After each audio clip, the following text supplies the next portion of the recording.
Lena's hand froze on the doorknob when she heard his voice behind her. Going somewhere, Tesoro? Her heart stopped. She'd been so careful, so quiet. The mansion was supposed to be empty. Salvatore Conti had left for a meeting downtown over an hour ago. She'd watched the convoy of black SUVs disappear down the driveway herself. But there he was, standing in the shadows of the hallway, still wearing that perfectly tailored black suit that probably cost more than her entire year's salary. His dark eyes were fixed on her with an intensity that made her knees weak. I was just... The words died in her throat. He took a step closer, and she pressed her back against the door. You were warned, weren't you? His voice was dangerously soft. Someone told you they were watching. How did he know? Her mind raced back to this morning, to the hurried whisper in the kitchen, the fear in the older woman's eyes. They're watching you. Be careful. She'd thought it was just paranoia. Now she realized it was a warning she should have heeded. Mr. Conti, I can explain. Can you? He was close enough now that she could smell his cologne, expensive, intoxicating. Because I'd very much like to hear why my head housekeeper is sneaking out of my home in the middle of the night with a bag full of... What exactly, Lena? Her name on his lips made her shiver. In 6 months of working here, he'd barely acknowledged her existence.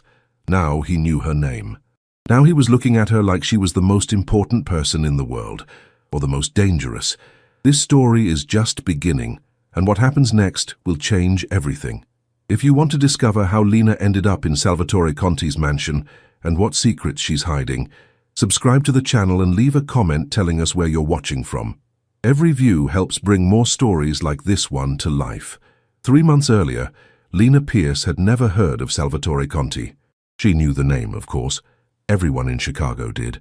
The Contis owned half the city, from legitimate businesses to the whispered about operations that made people cross the street when they saw those black SUVs rolling through the neighborhood.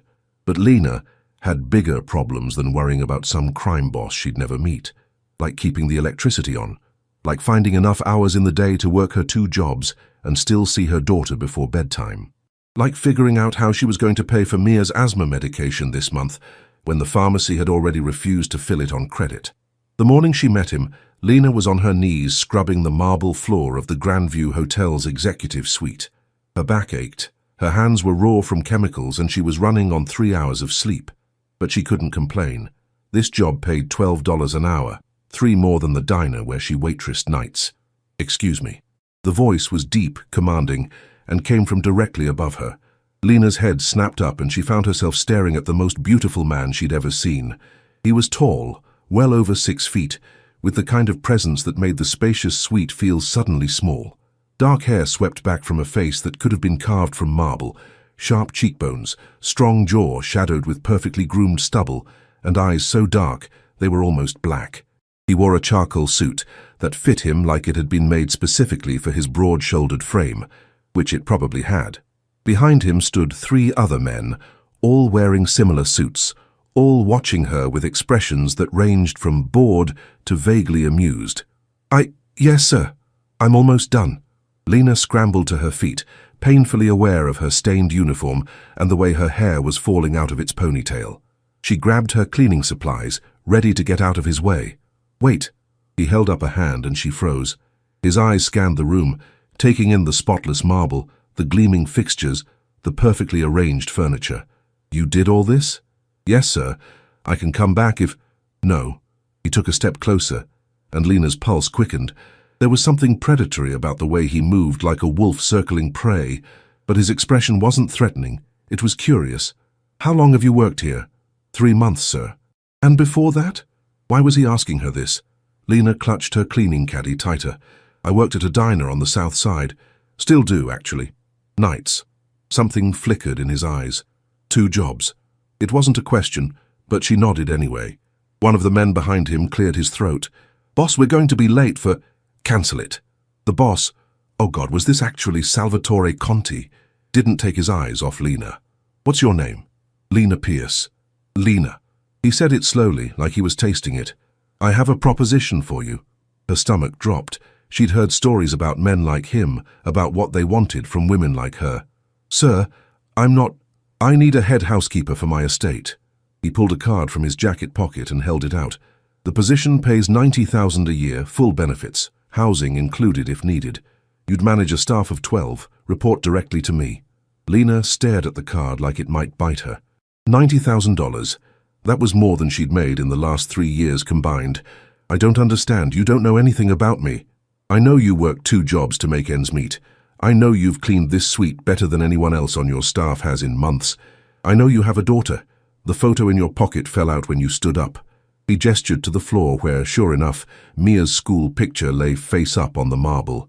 Lena snatched it up, her cheeks burning. How did you...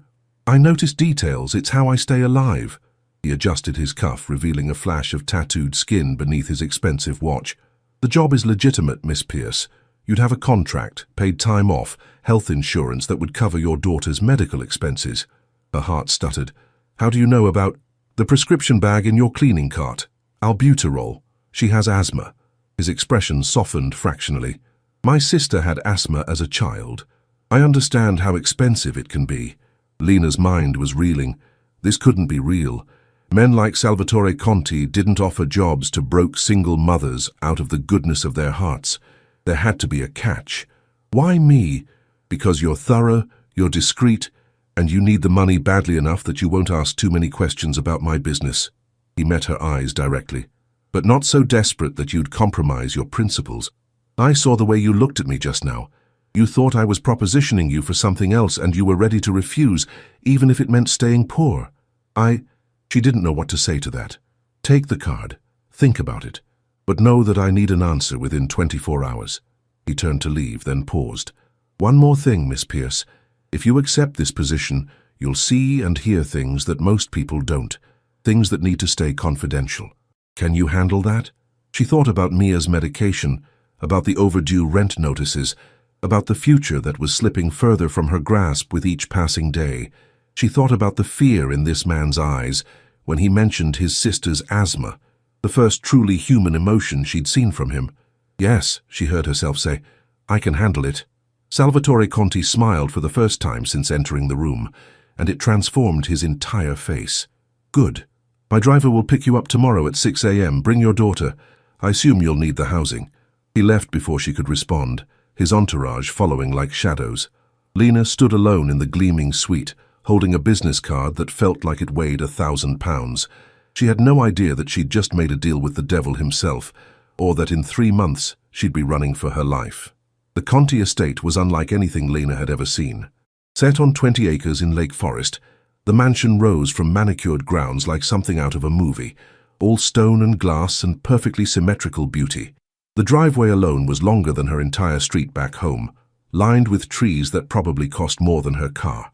Mia pressed her nose against the window of the Mercedes that had picked them up that morning. Mama, is this a castle? Something like that, baby. Lena's voice was tight.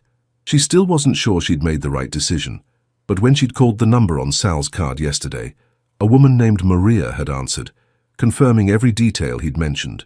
The contract had been delivered to her apartment by courier 2 hours later, reviewed by a lawyer Maria had sent at no charge to her. Everything was legitimate.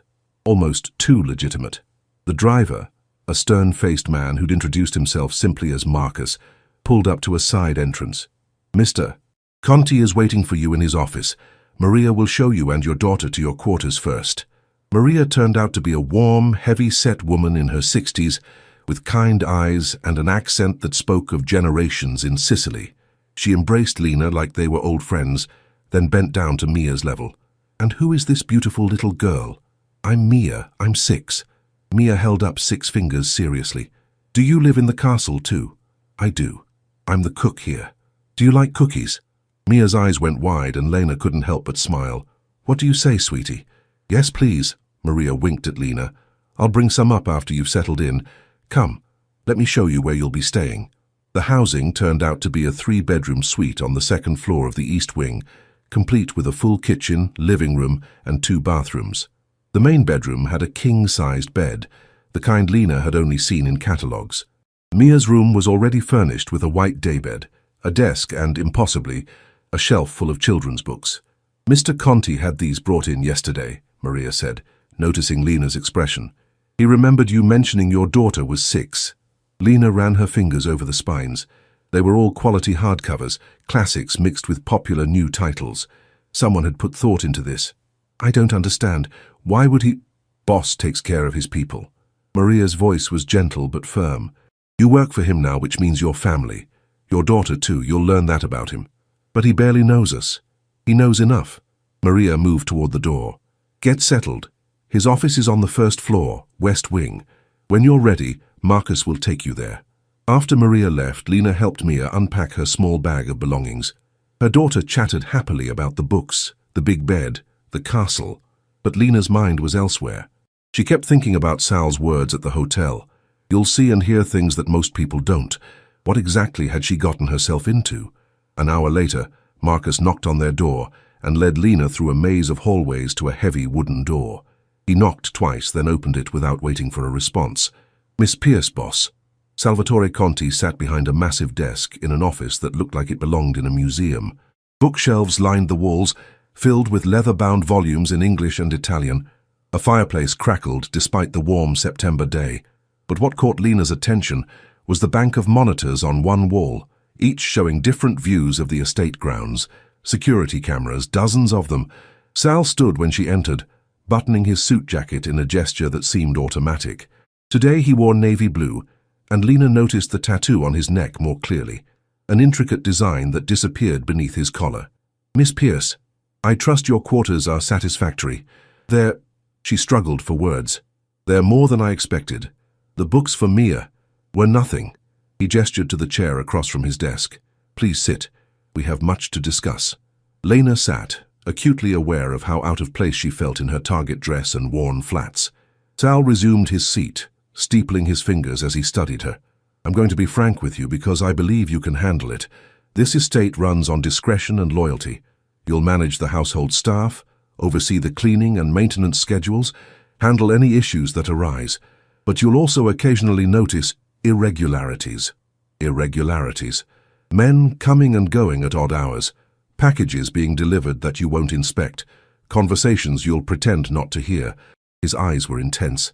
I don't expect you to be involved in my business, Lena. I expect you to be smart enough to stay out of it. She should have been terrified, should have grabbed Mia and run, but something in his directness, his refusal to lie to her, made her nod. I understand. Do you? He leaned forward. Because once you're in this world, it's not easy to leave. I'll protect you, that's a promise. But you need to follow the rules. What rules? Don't go into the West Wing after 10 p.m. without permission. Don't ask questions about the men you see coming and going. Don't share anything you learn here with anyone outside this house. And most importantly, his voice dropped. If anyone ever approaches you, threatens you, tries to use you to get to me, you come to me immediately. Do you understand? Why would anyone? Because that's how this world works. Something dark flickered across his face. People have tried before, they'll try again, but I protect what's mine, and as of today you're under my protection. What's mine? The possessiveness in his tone should have bothered her, but instead it made her feel safe, which was insane considering who he was. Okay, she said softly, I'll follow your rules. He studied her for a long moment, then reached into a drawer and pulled out a small black phone. This is yours. It has one number programmed into it. Mine. If you ever need me, day or night, you use this phone, only this phone. Lena took it, the device warm from his hand. Thank you. Don't thank me yet. He stood, and she realized the meeting was over. Maria will introduce you to the staff tomorrow. Tonight, get some rest. And Lena? She paused at the door. Yes? Welcome to the family. That night, after Mia was asleep in her new bed, Lena stood at the window of her suite, looking out over the grounds. In the distance, she could see the main gate, the guardhouse, the fence that surrounded the entire property.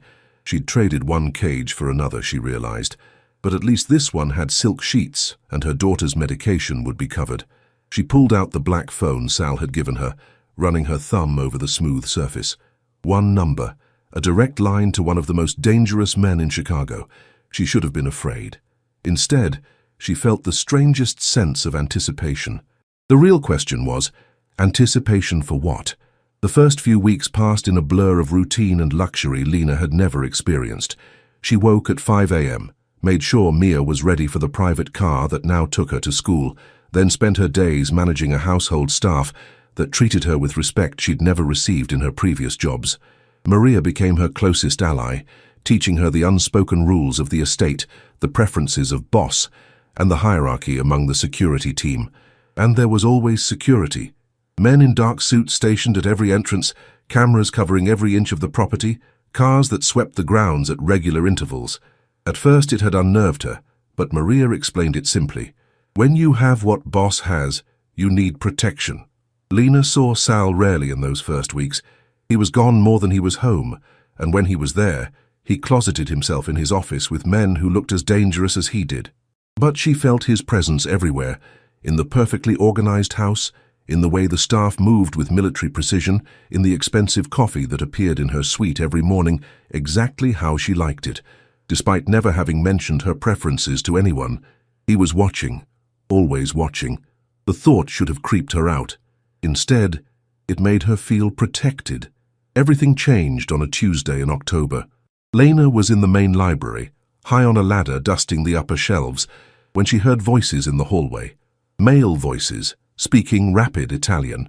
She didn't speak the language, but she recognized anger when she heard it. She should have left, should have followed Sal's rules about staying out of his business, but something in the tone made her freeze. Testing our patience, Salvatore. My answer is the same as it was last month, Marco. That was Sal's voice, cold and controlled. I don't partner with men who traffic women. You're being sentimental, it's just business. Get out of my house. You think you can refuse the Benedetti family? We own half the judges in this city. The sound of movement, fast and violent. Lena's hand tightened on the ladder as she heard a body slam against the wall directly outside the library door. Touch me again and you'll lose the hand. Sal's voice was barely above a whisper, but it carried more menace than any shout. I don't care who your family is. I have principles and you violate every single one of them. Now get the fuck out before I forget that you're technically under guest protection. Footsteps, then silence. Lena remained frozen on the ladder, her heart pounding. She'd just heard Salvatore Conti, head of the Chicago Mafia, refuse a partnership because it involved trafficking. She'd heard him defend principles she'd assumed men like him didn't have. You can come down now, Lena. She nearly fell off the ladder. Sal stood in the doorway, tie loosened, jaw tight. His eyes found hers across the room, and she saw the warning there. I know what you were doing. He stepped into the library, closing the door behind him. How much did you hear? She could lie, should lie, but something about his expression told her he'd know. Enough. He was quiet for a long moment, studying her like she was a puzzle he was trying to solve. Then, surprisingly, he smiled, but it didn't reach his eyes. And what do you think now, regret taking this job? No. The word came out before she could think about it. His eyebrows rose. No? You stopped them. Whatever they wanted to do, you stopped them. Lena climbed down from the ladder, her legs shaky. That doesn't sound like a bad man to me. You'd be surprised how bad I can be when necessary. But his voice had softened. He moved closer, and Lena caught that scent again. Expensive cologne mixed with something darker. I need you to forget what you heard. I didn't hear anything. The corner of his mouth twitched. Good answer. He reached past her to grab a book from the shelf, his arm brushing hers. The brief contact sent electricity through her body. Do you read? The question caught her off guard. When I have time. Not much lately. What's the last book you read for pleasure? The Count of Monte Cristo, years ago. His expression shifted. Genuine interest replacing the hard mask he usually wore. Revenge done right. Fitting. He handed her the book he'd grabbed. Try this one. It's about a man who thinks he's a monster discovering he's something else entirely. Lena looked at the cover. Beauty and the Beast, but an older version she'd never seen. I know how this story ends. Do you? His eyes held hers. The beast stays a beast, Lena. He just finds someone who sees past it. The moment stretched between them, charged with something she didn't want to name. Then Sal's phone buzzed, shattering the spell.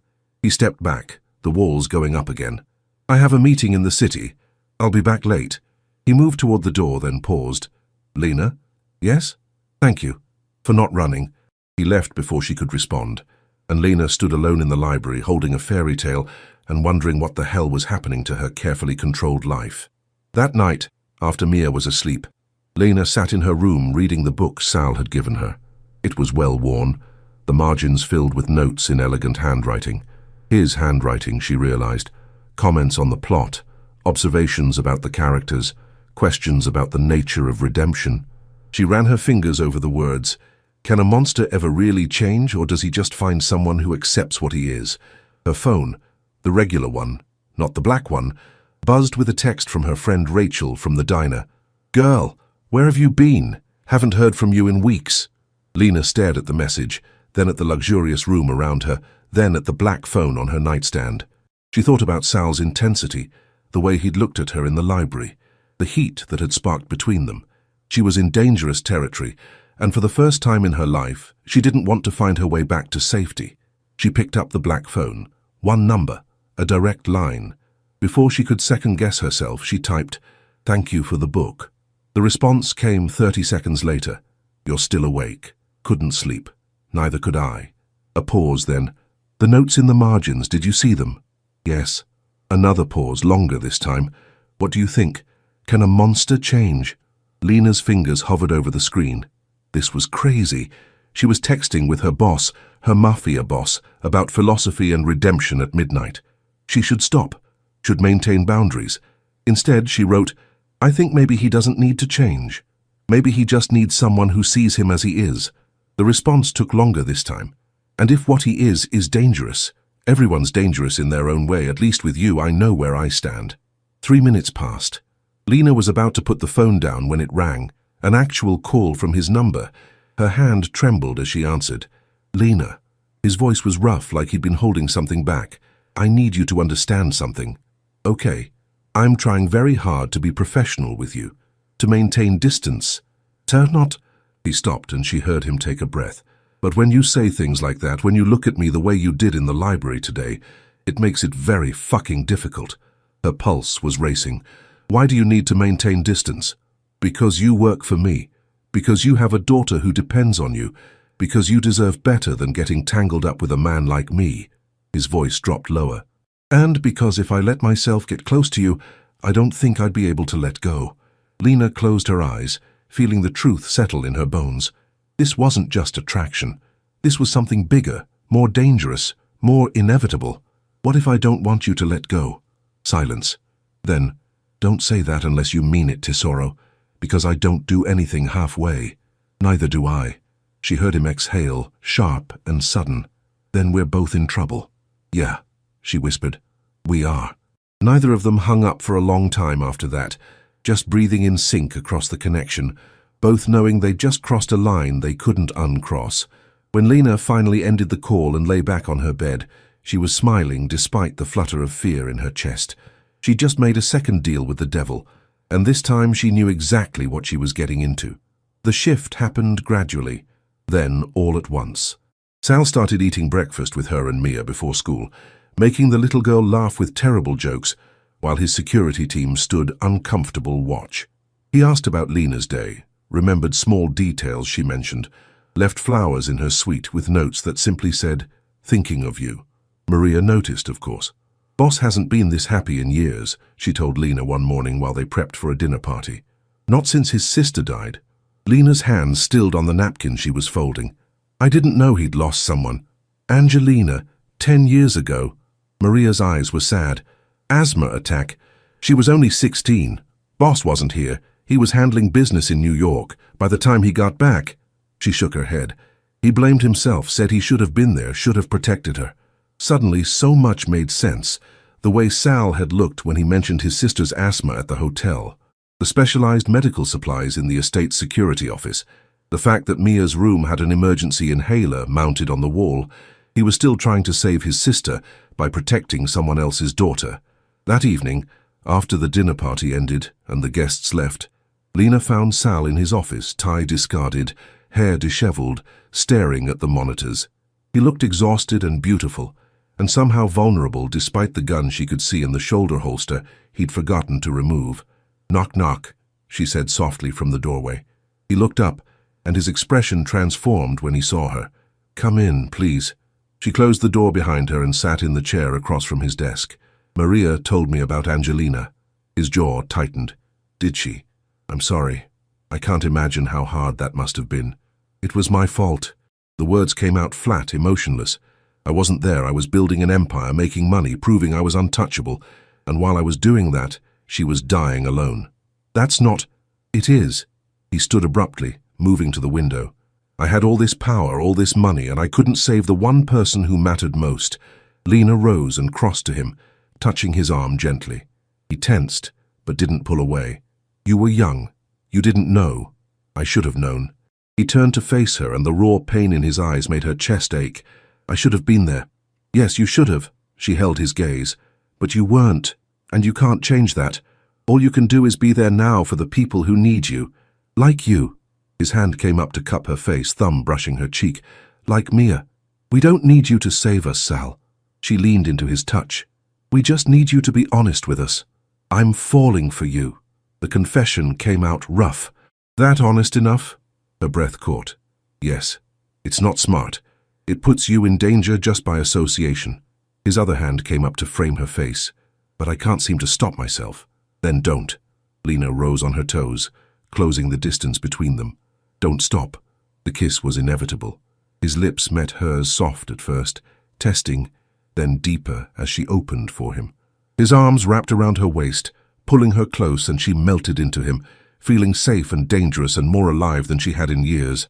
When they finally broke apart, both breathing hard, Sal pressed his forehead to hers. Stay with me tonight. Just to sleep. I want to hold you. Okay, she whispered. They lay together on the leather couch in his office, her back to his chest, his arm around her waist. He was warm and solid, and for the first time since her husband had left her pregnant and alone 7 years ago, Lena felt like someone actually had her. She was drifting off when she heard Sal's voice, soft against her hair. I'll keep you safe, Tesoro. You and Mia both, I promise. She believed him. That was her first mistake. The warning came 3 days later from the last person Lena expected.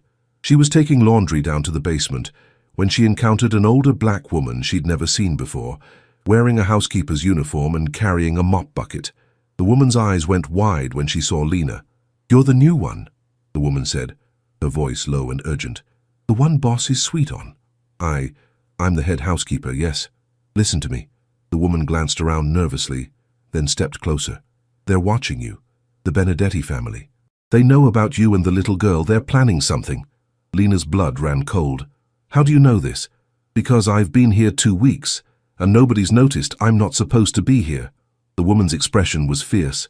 I'm not really a housekeeper, honey. I'm a nurse. Marco Benedetti sent me to gather information, find weaknesses, and you— She shook her head. Your boss's weakness now. Why are you telling me this? Because I have a daughter too. And I know what these men are capable of. She pressed something into Lena's hand, a piece of paper. That's Marco's private number. He's going to call you in the next day or two, make threats, try to use you against Boss. When he does, you need to tell Boss immediately. I will, thank you. Be careful. The woman picked up her mop bucket again. And honey, don't trust anyone. Not even the people Boss trusts. She left before Lena could ask what she meant, disappearing into the shadows of the basement like she'd never been there. Lena stood frozen, the piece of paper burning in her palm. She should have gone straight to Sal, should have shown him the number, told him everything. But something the woman said nagged at her. Don't trust anyone, not even the people Boss trusts. What if there was a mole in Sal's organization? What if telling him would put Mia in more danger? She pocketed the paper and headed back upstairs, her mind racing. That night, as promised, her regular phone rang with an unknown number. Lena's hands shook as she answered. Miss Pierce. The voice was smooth, educated and cold as ice. My name is Marco Benedetti. I believe you met one of my associates today. I don't know what you're talking about. Don't insult my intelligence. You spoke with Clara in the basement. She's quite good at her job, which is gathering information on Salvatore Conti. A pause. Information like his new pet housekeeper and her adorable daughter. Terror flooded Lena's system. Leave my daughter out of this. That depends entirely on you, Miss Pierce. I have a simple proposition. You're going to plant some surveillance equipment in Salvatore's private office.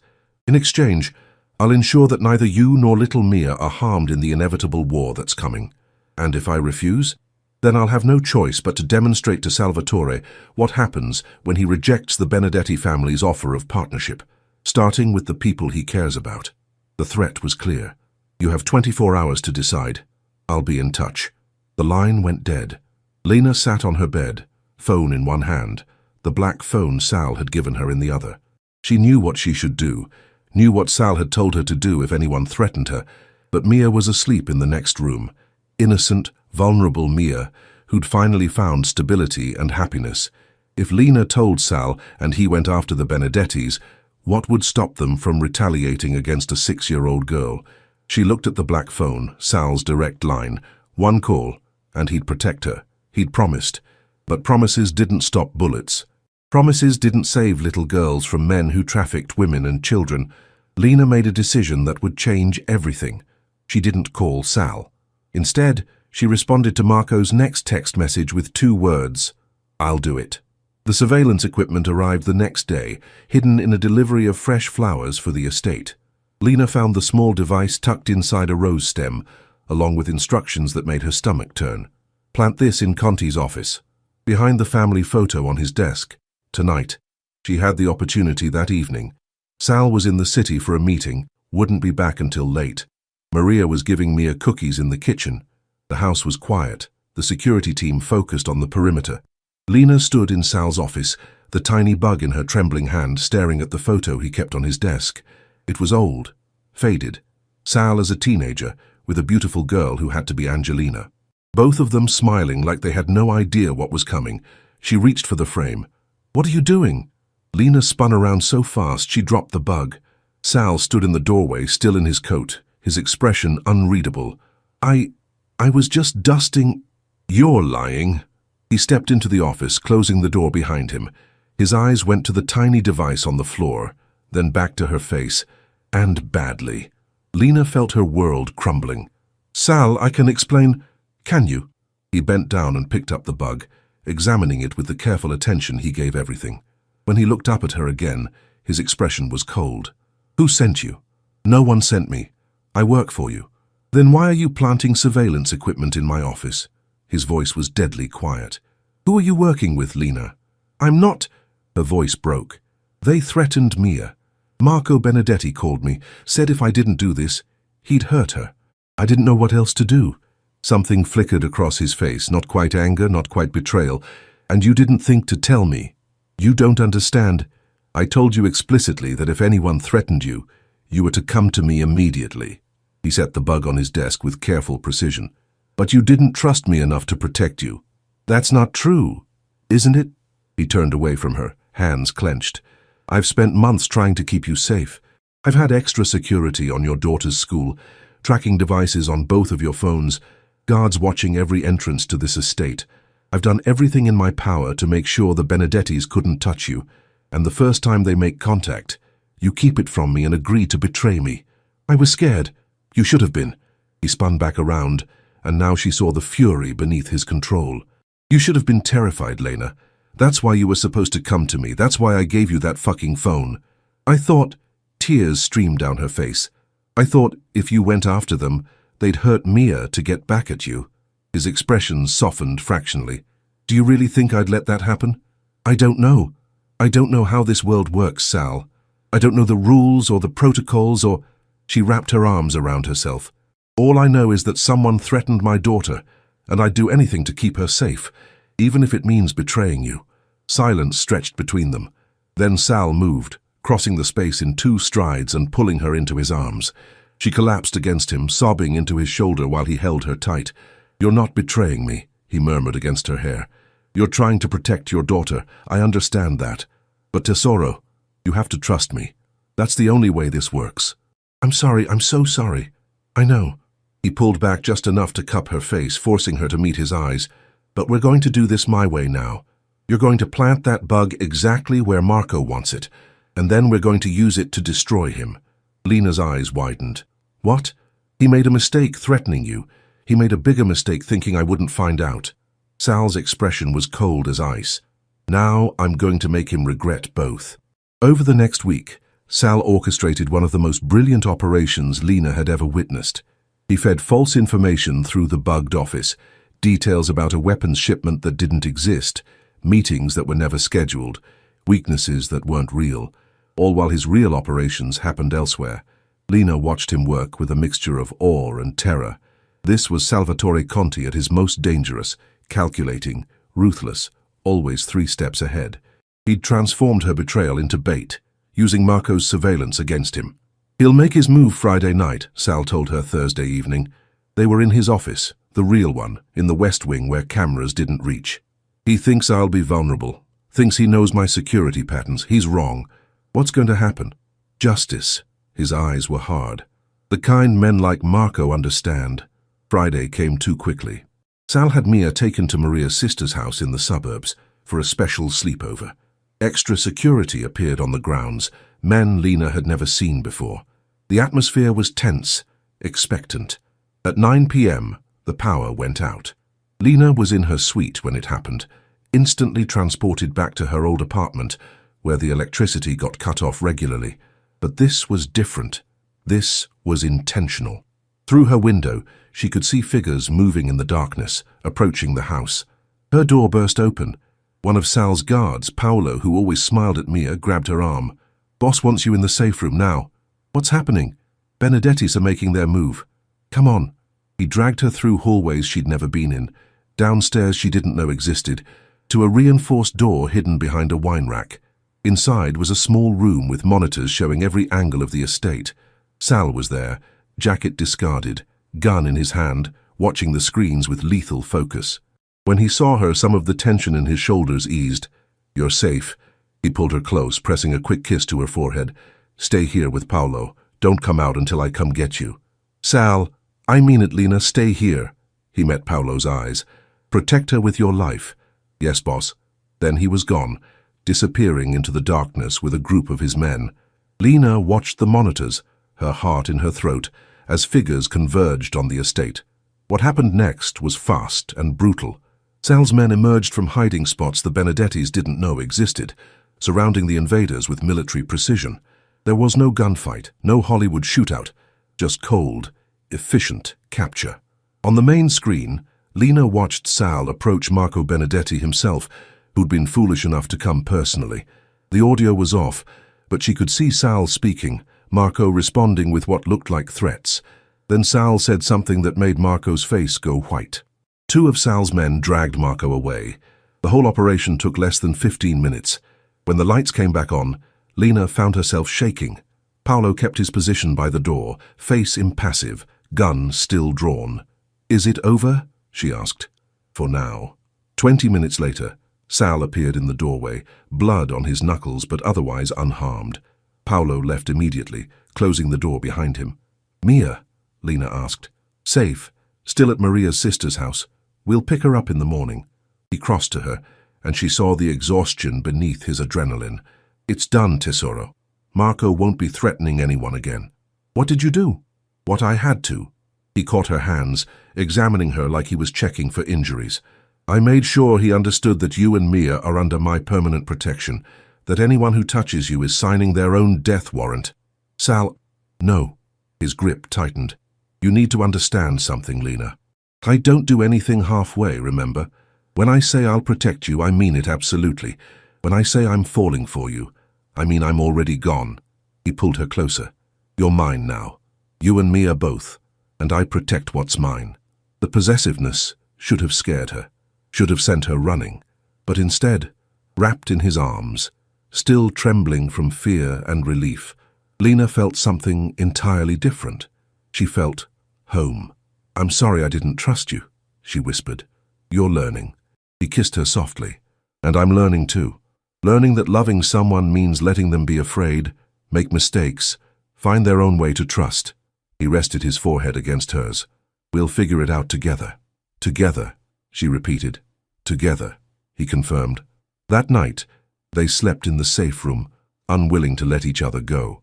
And when morning came, when they picked up Mia from Maria's sister's house, and the little girl launched herself into Sal's arms, calling him Mr. Sal with absolute trust, Lena knew she'd made the right choice. Not in keeping secrets, not in trying to handle everything alone, but in eventually choosing to trust the man who'd promised to protect her. The man who'd kept that promise against impossible odds. The man she was falling hopelessly, dangerously, inevitably in love with. 2 years later, Lena stood at the window of the bedroom she now shared with Sal. Not in the guest suite, but in his private quarters, where morning light streamed through floor-to-ceiling windows. The estate had changed, or maybe she had changed. Mia was 8 now, thriving in her private school, chattering in English and Italian with equal fluency. She called Sal Papa without prompting, the title earned through countless bedtime stories, school plays attended and promises kept.